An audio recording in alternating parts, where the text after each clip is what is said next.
চাঁপাইনবাবগঞ্জে আমন ধান উঠলেও সব ধরনের চালের দাম বেড়েছে কেজি প্রতি ৩ থেকে ৪ টাকা। এ বিষয়ে আরো জানবো সহকর্মী তারেক রহমানের কাছ থেকে। তারেক, এখনো চালের দাম না কমার কারণ কি বলছেন বিক্রেতারা, জানাবেন।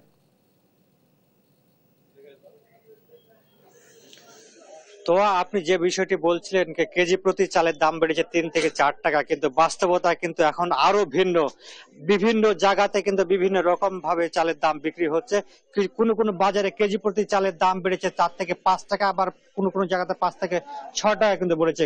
তো আপনাকে বলে রাখি, এখন কিন্তু আমন ধানের পুরো মৌসুম চলছে। আমন ধান যেহেতু কাটা মারা চলছে এবং অনেক ক্ষেত্রে কিন্তু আমন ধান কিন্তু ঘরে উঠেছে।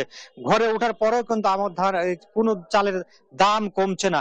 আমরা সকালে এসে যে বিষয়টি জানতে পেরেছি, বাজার দোকানদারদের সাথে কথা বলেছি, ক্রেতাদের সাথে কথা বলেছি, ক্রেতা বিক্রেতাদের সূত্রে যে বিষয়টা আমরা জানতে পেরেছি কি চাঁপাইনবাবগঞ্জে স্বর্ণা চাল বিক্রি হচ্ছে 50 টাকা, 28 চাল বিক্রি হচ্ছে 67 থেকে 70 টাকা, জিরা চাল বিক্রি হচ্ছে 77 টাকা, কাটারি ভোগ চাল বিক্রি হচ্ছে 85 টাকা এবং বাসমতি চাল বিক্রি হচ্ছে 100 থেকে 104 টাকা।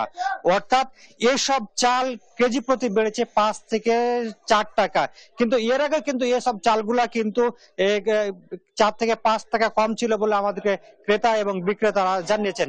ক্রেতারা বলছেন কি সরকারের আসলে বাজার মনিটরিং ব্যবস্থা না থাকার কারণে কিন্তু আড়তদাররা ইচ্ছে মতো দাম বাড়িয়ে দিচ্ছে এবং যারা খুচরা ব্যবসায়ী আছে তারা বলছেন কি আড়তদাররা যেহেতু বেশি দামে চাল বিক্রি করছে, সেহেতু বেশি দামে কিনেই কিন্তু তাদেরকে এই খুচরা ব্যবসায়ীদেরকে বিক্রি করতে হচ্ছে। আমরা একটু খুচরা ব্যবসায়ীর সাথে একটু কথা বলতে চাই, তার কাছ থেকে জানবো আসলে চালের দাম বাড়ার কারণ কি এবং কি কারণে চালের দামটা বাড়ছে। এখন তো আমনের ভরা মৌসুম চলছে, তারপরে কেন চালের দাম বাড়ছে বলে আপনি মনে করেন?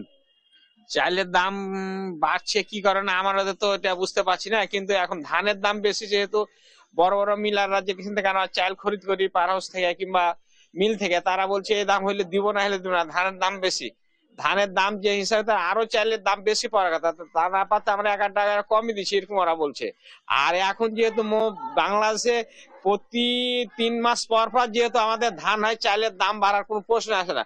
অতএব অবশ্যই মনিটরিং এর অভাব আছে, অবশ্যই কোনো গাফিলতি আছে বলেই চালের দাম বাড়ছে। যে দেশ 3 মাস পর পর ধান উঠে, সে দেশে কোনোদিনই 4 টাকা 5 টাকা বাঁচবে না। আজ থেকে 20 বছর আগে কার্তিকের টানে বস্তাতে 50 থেকে 100 টাকা বেড়েছে, এখন প্রতি 2 মাস পর পর লাগছে 100-150 টাকা বাড়ছে। যখন একটু সরকার উদ্যোগ নিচ্ছে, তখন একটা বাড়ি মেরে বাড়ছে 5 টাকা, কমাচ্ছে 1 টাকা।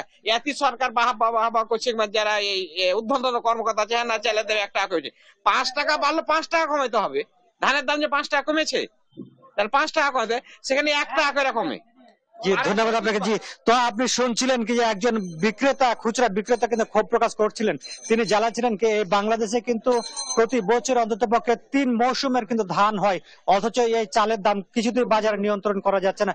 তিনিও কিন্তু বাজার মনিটরিং না হওয়ার পিছনে কিন্তু স্থানীয় যারা প্রশাসন আছে বা বাজার মনিটরিং করার যারা দায়িত্বে আছে তাদেরকে কিন্তু দায়ী করেছেন।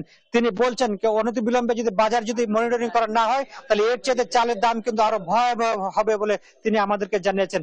আমরা আরেকটি বিষয় জানতে পেরেছি, এখানে কিন্তু অনেক ক্রেতা যারা 20 কেজি কিনেন চাল, তারা কিন্তু 10 কেজি কিনছেন, অর্থাৎ চাল কেনার কেজি কিন্তু তারা কমে দিচ্ছেন। জি, তো এই ছিল আমার কাছে চাঁপাইনবাবগঞ্জের চালের বাজারের সর্বশেষ পরিস্থিতি। আপনাকে ধন্যবাদ। চাঁপাইনবাবগঞ্জের চালের দামের বিষয়ে জানাচ্ছিলেন আমাদের সহকর্মী তারেক রহমান।